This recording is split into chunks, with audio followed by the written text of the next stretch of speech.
வணக்கம். இன்றைக்கி நம்ம பார்க்க போகிற சமையல் ஒரு அருமையான வெரைட்டி ரைஸ் தான் பார்க்க போகிறோம். லஞ்ச் பாக்ஸ்க்கு வந்து இந்த மாதிரி செஞ்சு கொடுத்து பாருங்கள். குழந்தைங்க நல்லா விரும்பி சாப்பிடுவாங்க. காலிஃப்ளவர் பட்டாணி சேர்த்துருக்கிறதுனால நல்ல டேஸ்ட்டாகவும் இருக்கும், சிம்பிளாகவும் இருக்கும். வாங்க அது எப்படி செய்யலாங்கிறத பார்க்கலாம். ஒரு மிக்ஸி ஜார் எடுத்துக்கலாம். இதில் வந்து ஒரு 10 சின்ன வெங்காயம் சேர்த்துக்கலாம்.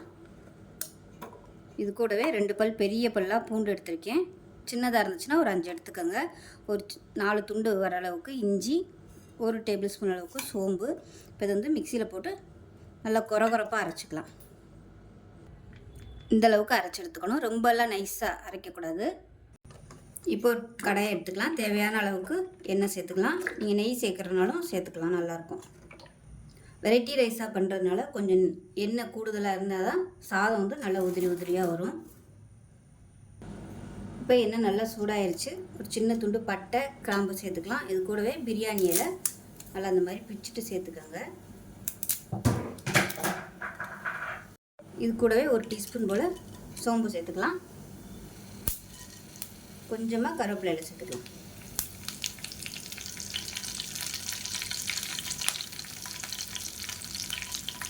இது எல்லாமே நல்லா பொரிஞ்சிருச்சு. நல்லா 2 கைப்பிடி அளவுக்கு பெரிய வெங்காயம் பொடியாக கட் பண்ணதை சேர்த்துக்கலாம். வெங்காயம் நல்லா சாஃப்டாக வதங்கணும். உப்பு கொஞ்சமாக சேர்த்துக்கலாம். வெங்காயம் நல்லா வதங்கினதுக்கப்புறமா நம்ம அரைச்சி வச்சுருக்க அந்த பேஸ்ட்டை சேர்த்து நல்லா வதக்கி விட்டுக்கலாம். இப்போ பாருங்கள், மசாலா சேர்த்து நல்லா வதக்கியாச்சு. இப்போ இந்த ஸ்டேஜில் பொடியெல்லாம் சேர்த்துக்கலாம். 1/4 டீஸ்பூன் போல் மஞ்சத்தூள், மிளகாத்தூள் 1 டீஸ்பூன் போல் சேர்த்துக்கலாம். தனியாத்தூள் அதே மாதிரி ஒரு 1/4 டீஸ்பூன் போல் சேர்த்துக்கலாம். அது கூடவே கரம் மசாலா ஒரு 1/4 டேபிள் ஸ்பூன் சேர்த்துக்கலாம். கரம் மசாலா இல்லை கறி மசாலா சேர்த்துக்கோங்க, நல்லாயிருக்கும். நல்லா வதக்கி விட்டுட்டு ஒரு தக்காளி வந்து பொடியாக கட் பண்ணி வச்சுருக்கேன், அதை சேர்த்துக்கோங்க. அது கூடவே 2 பச்சை மிளகாயும் சேர்த்துக்கலாம். தக்காளி நல்லா மசிஞ்சு வர அளவுக்கு வதக்கிக்கலாம். இப்போ தக்காளி சேர்த்து நல்லா வதக்கியாச்சு. இப்போ வேக வச்சு வச்சுருக்கிற காலிஃப்ளவரையும் பட்டாணியும் சேர்த்துக்கலாம். காலிஃப்ளவர் சுடுதண்ணியில் உப்பு மஞ்சத்தூள் போட்டு வேக விட்டு எடுத்து வச்சுருக்கேன். அதே மாதிரி பட்டாணியும் அது கூட சேர்த்து வேக விட்டு எடுத்து வச்சுருக்கேன். இப்போ நல்லா மசாலாவில் கொஞ்சம் நேரம் நல்லா கோட்டிங் ஆகட்டும். இப்போ எப்படி இருக்குன்னு பார்க்கலாம். கொஞ்சம் அடி பிடிக்கிற மாதிரி இருந்துச்சுன்னா லேசாக தண்ணி தெளிச்சுக்கோங்க. ரொம்ப ட்ரை ஆனதுக்கப்புறம் சாதம் போட்டோம்னா உங்களுக்கு அந்த அளவுக்கு டேஸ்ட் வந்து சாதத்தில் ஊறாது.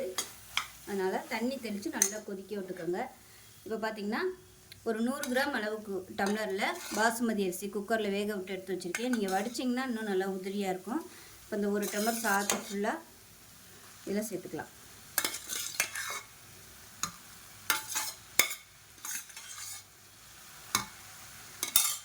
இதை சேர்த்து விட்டுட்டு நல்லா கலந்து விட்டுக்கலாம். ரொம்ப போட்டு கிளற வேணாம், சாஃப்டாகவே கிளறி விட்டுக்கோங்க.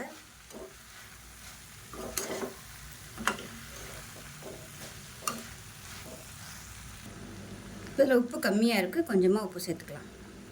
சேர்த்துட்டு கிளறி விட்டுட்டு அடுப்பு நல்லா குறைச்சி விட்ருங்க. குறைச்சி விட்டுட்டு அப்படியே தம்மில் இருக்கட்டும். நல்ல ஃப்ளேவராக இருக்கும். நீங்கள் சாதாரண அரிசியில் கூட இது மாதிரி பண்ணலாம். சாதம் வடிச்சிங்கன்னா உங்களுக்கு சூப்பராக நல்லா உதிரி உதிரியாக வரும். அப்படியே தம்மில் இருக்கட்டும். இப்போ எப்படி இருக்குன்னு பார்க்கலாம். இப்போ பாருங்கள், நல்லா ஒரு 2 நிமிஷம் அப்படியே தம்மில் விட்டுட்டேன். இப்போ அமர்த்திடலாம். அவ்வளோதான், சூப்பரான காலிஃப்ளவர் பட்டாணி சாதம் ரெடி ஆயிடுச்சு. லஞ்ச் பாக்ஸ் கொடுக்குறதுக்கு சூப்பராக இருக்கும். பாருங்கள் எந்த அளவுக்கு இருக்கணும். ரொம்ப ட்ரையாக இருந்துச்சுனாலும் சாப்பிட்றதுக்கு நல்லா இருக்காது. இந்த மாதிரி இருந்துச்சுன்னா சூப்பராக இருக்கும். ஸோ இதே மாதிரியே செஞ்சு பாருங்கள். செஞ்சு பார்த்துட்டு எப்படி இருந்துச்சுங்கிறத சொல்லுங்கள். வீடியோ பிடிச்சிச்சின்னா லைக் பண்ணுங்கள், கமெண்ட் பண்ணுங்கள், சேனலை சப்ஸ்கிரைப் பண்ணுங்கள், பக்கத்தில் பெல் பட்டனை ப்ரெஸ் பண்ணுங்கள். நன்றி.